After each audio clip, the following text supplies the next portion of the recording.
मुमताज, बेटी मुमताज, अरे ये भाग गई।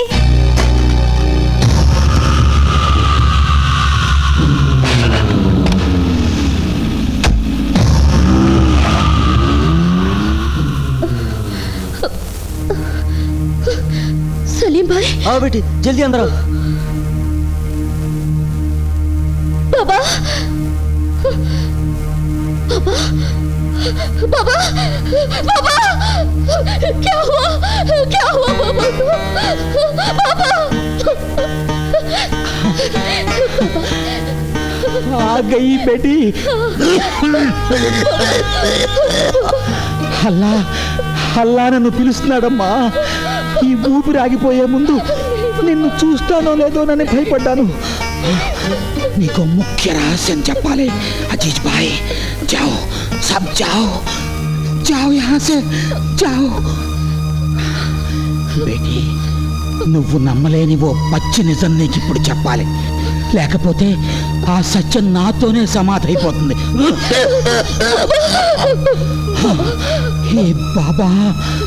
ఈ బాబా నిన్ను కన్న తండ్రి కాదు.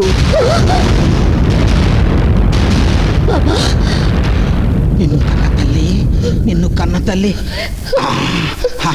ఓ హిందూ స్త్రీ. देखो, అవును బేటీ, ఈవిడే మీ అమ్మ.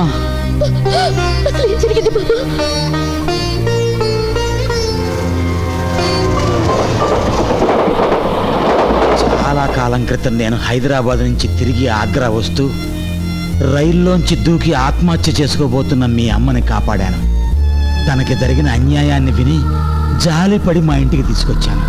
అలా 18 ఏళ్ల క్రితం ఆరిపోవలసిన ఆ హిందువుల ఇంటి జ్యోతి ఈ మహమ్మదీయుడి గుండెల్లో కొండంత వెలుగై నీకు జన్మనిచ్చి కన్ను మూసింది. నీ తల్లి అవమానించబడ్డ చోట నీకు ఆదరణ లభించదన్న భయంతో నా కొడుక్కి కూడా తెలియకుండా నిన్ను నా సొంత కూతురుగా సాగుతూ వచ్చాను. ఈ బాబా శ్వాస ఆగిపోతే ఆ సైతాన్ని నిన్ను బతకనివ్వడు. అందుకని పారిపో.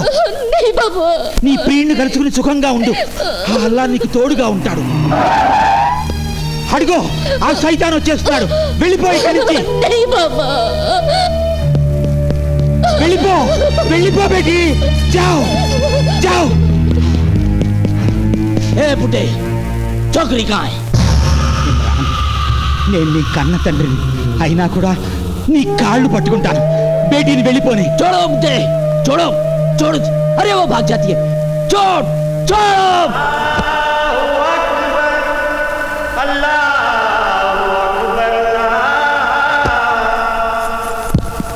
ये भाषा जी, वो भागती है, पकड़ो. वो देख, उस तरफ भाग. चलो जल्दी चलो.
ఇందరుండి ఒక ఆడపిల్లను పట్టుకోలేకపోయారంటే कितनी शर्म की बात है, शर्म की बात है। मुझे मुमताज चाहिए, जिंदा या मुर्दा।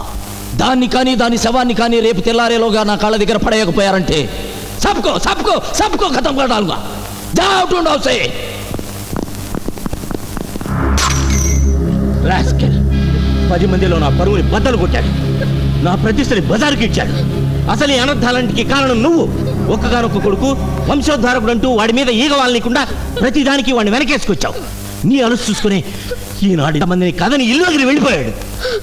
ఈ తండ్రికి తగ్గ కొడుకు వాడు, ఆ కొడుక్కి తగ్గ తండ్రి మీరు. మీ ఇద్దరి ఘర్షణ నన్నెంత క్షోభకు గురి చేస్తుందో మీకెలా తెలుస్తుంది? చేసిందంతా చేసి ఇప్పుడు ఏడిస్తే ఏం లాభం? నీకు నీ కొడుకు కావాలి, నాకు నా పంతం నెగ్గాలి. అందుకే నేను ఒక నిర్ణయానికి వచ్చాను.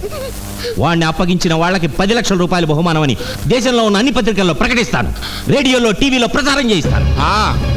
ఆ పని చేస్తే ప్రయోజనం కంటే అనర్థమే ఎక్కువ జరుగుతుంది. ఎందుకంటే పగబట్టిన ఇమ్రాను ఖాళీగా కూర్చోడు, మన అమ్మర్ని వెంటాడి వేటాడి తీరుతాడు. ఎందుకో తెలుసా? తమరు టీవీలో ప్రకటించే లక్షల కోసం కాదు, తన కక్ష తీర్చుకోవడం కోసం. భయపడకమ్మా, ఆవేశంలో మన పని చేసే తప్పుని హెచ్చరించడానికి అన్నానంతే. చూడు, అమర్ నీకు కన్న కొడుకైతే నాకు కాబోయే అల్లుడు. అతని భద్రత మీకెంత అవసరమో నాకు కూడా అంతే అవసరం కదా. అందుకే అతన్ని సురక్షితంగా మనకు అప్పచెప్పమని ఈరోజే ఆగ్రా పోలీస్ స్టేషన్ అన్నిటికీ సీక్రెట్ ఫ్యాక్స్ పంపిస్తున్నాను.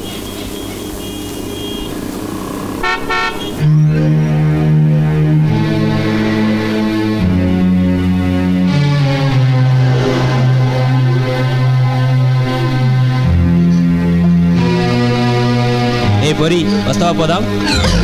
ఎవరు పోయా? వాడికి తెలియదులే అమ్మా, నువ్వురా, నేను తీసుకెళ్తా.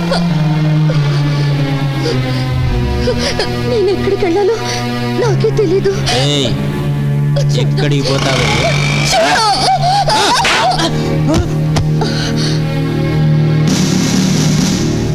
ఎరా, ఒక ఆడపిల్ల ఊరుగాని ఊరొస్తే ఊర కుక్కల్లా ఎంటపడతారా? మళ్ళీ ఏరియాలో కనపడ్డారా కింద నుంచి పై దాకా పిక్చర్ తీస్తా. ఏం తీస్తా? పిక్చర్ తీసి. ఏ ఊరమ్మనిది? ఆగ్రా. ఆగ్రా. తాజ్మహల్ వదిలేసి ఈ ఊరు ఎందుకు వచ్చావు? చార్మినార్ చూద్దామనే. అమర్ బాబుకి లే. ఓ, లవ్ స్టోరీ. ప్రేమనే వల్లో పడి నిత్యం ఎంతమంది అమాయకురాళ్ళు బలైపోతున్నారు. అమర్ బాబు అలాంటి వాడు కాదు. ప్రేమించిన అమ్మాయికి తన ప్రియుడెప్పుడు మంచివాళ్లాగానే కనిపిస్తాడు. అదే ట్రాజడీ. నీ అదృష్టం బాగుండి నా కళ్ళబడ్డావు. అవును, నీ లవర్ దొరికేదాకా నిన్నేదైనా సేఫ్టీ ప్లేస్కి తీసుకెళ్ళనా? నీకు అభ్యంతరం లేకపోతేనే.